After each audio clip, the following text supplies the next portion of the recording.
एक बार धोखे से अश्लील दृश्य देखा, अश्लील गीत सुने और वह पतित हो गया।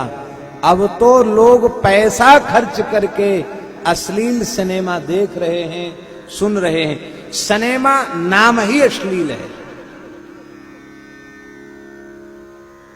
बहुत दुखद स्थिति है राष्ट्र के सामने। उसकी वासना को भड़काने के सारे प्रयत्न किए जा रहे हैं। नशा के माध्यम से, चलचित्र के माध्यम से, कुसंस्कारों के माध्यम से, कुसंग के माध्यम से, कुशिक्षा के माध्यम से उसकी वासना को खूब भड़काया जा रहा है। और फिर कहा जा रहा है कि ये घटनाएं जो हमें अपनी जिह्वा से उच्चारण नहीं करना चाहिए, ऐसी घटनाएं इस देश में घट रही हैं नारी जाति के प्रति। कभी समाधान नहीं होगा, कभी समाधान नहीं होगा जब तक इस देश में चरित्र प्रधान शिक्षा का आरंभ नहीं होगा, तब तक इस समस्या का समाधान नहीं हो सकता। हमारे पूर्वज महापुरुषों के, सदाचारी महापुरुषों के चरित्र जब तक शिक्षालयों में, विद्यालयों में पढ़ाए नहीं जाएंगे, ब्रह्मचर्येण भाव्यम, ये शिक्षा जब तक नहीं दी जाएगी, तब तक समाधान होगा नहीं समझ में आता है। चाहे जितने आंदोलन कर लो, चाहे जितने लोगों को फांसी पर चढ़ा दो, कुछ नहीं रुकने वाला है। अरे जो अनेक जन्मों की वासना है उसे तो हम अपनी उपासना से नष्ट कर नहीं पाए। उपासना का हमारे जीवन में अवसर ही नहीं है। वासना को भड़काने का निरंतर प्रयत्न किया जा रहा है। फिर ऐसी घटनाएं घट रही हैं जो सारे संसार को, सारी मानव जाति को, मानव सभ्यता को नीचा दिखाने वाली घटना।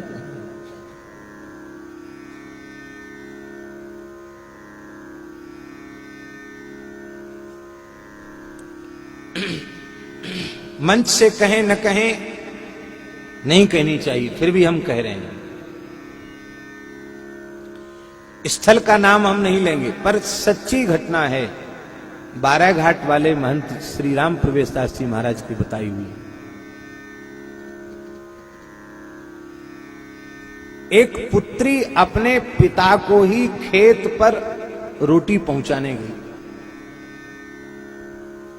और उस दुष्ट की वहीं वृत्ति बिगड़ गई, पिता की वृत्ति बिगड़ गई। और वो पुत्री पाणिगृहीता भी थी, विवाहिता थी, मायके में आई थी। उसने सोचा कि अब मैं क्या करूं। भगवान से पुकार की उसने, सच्ची घटना सुना रहे हैं। और उसने कहा कि दादा लाइट तो बुझा दो।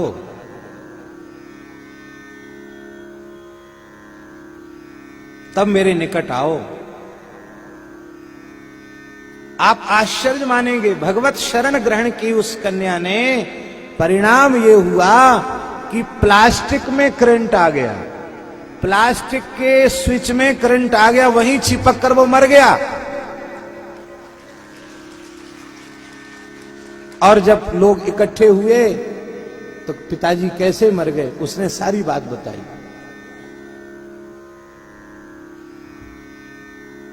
बिजली वाले को बुलाकर लाइन की परीक्षा की गई, कहीं करंट नहीं था, पर प्लास्टिक छू करके करंट आ गया। सोचिए, इतनी भयंकर। प्रकृति ने दंड दिया, परमात्मा ने उसे दंड दिया, और उस बहन के सतीत्व की रक्षा की, उसके चरित्र की रक्षा की। लेकिन हम निवेदन यह कर रहे हैं कि जब तक जीवों को भगवत शरणागत नहीं बनाया जाएगा, उनको भजन सत्संग प्रदान नहीं किया जाएगा, उनको सदाचार संपन्न शिक्षा नहीं प्रदान की जाएगी, तब तक इस प्रकार की घटनाओं को रोका नहीं जा सकता है। भैया, सब पाठशालाएं दैत्यों की पाठशालाएं हैं, जिनमें अर्थ और काम दो की ही शिक्षा दी जाती है। धर्म और धर्म शास्त्र और मोक्ष शास्त्र नहीं पढ़ाया जाता है। इसीलिए हमारी सदगृहस्थों से प्रार्थना है, वर्तमान परिस्थिति में आप इस परिस्थिति से छोड़कर कहीं जा नहीं सकते। आपको अपने बालक बालिकाओं को शिक्षण संस्थाओं में पढ़ाना भी पड़ेगा, किंतु हमारी प्रार्थना है आप अपने घर में रोज आधा घंटे कीर्तन और आधा घंटे सत्संग आरंभ कर दीजिए, जिसमें एक समानांतर भक्ति युक्त विद्यालय आपके घर में चले और जिसमें बालक बालिकाएं संस्कारित हों, आपको लज्जित न होना पड़ा। दूसरी हमारी प्रार्थना है शिक्षा के नाम पर कम से कम अपनी पुत्रियों को अपने से दूर मत भेजिए।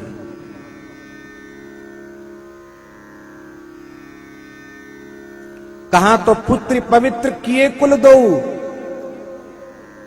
आज वे दोनों कुलों को डुबा रही है। इसलिए भैया बहुत जीवन में पवित्रता की बहुत आवश्यकता है, सदाचार की बहुत आवश्यकता है।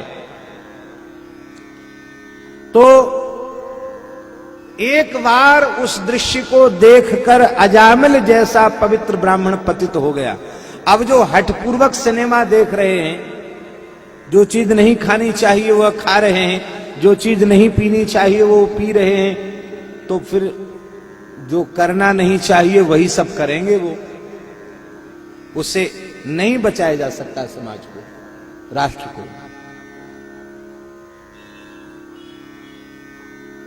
अब बताओ, आज की कथा सुनकर कितने लोग सिनेमा का गीत सुनना छोड़ेंगे और कितने लोग सिनेमा देखना छोड़ेंगे?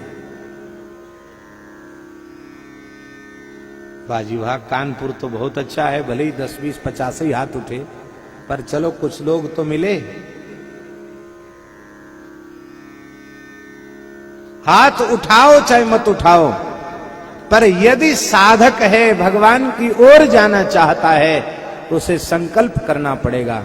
हम कथा कीर्तन और सत्संग के दृश्य को छोड़ करके और जिस दृश्य को देखने से हमारी वासना भड़कती हो, हमारी वृत्ति दूषित होती हो, हम उसे नहीं देखेंगे। क्यों अपना समय नष्ट करेंगे? हम राम राम करेंगे, हम कीर्तन करेंगे, हम नाम जप करेंगे।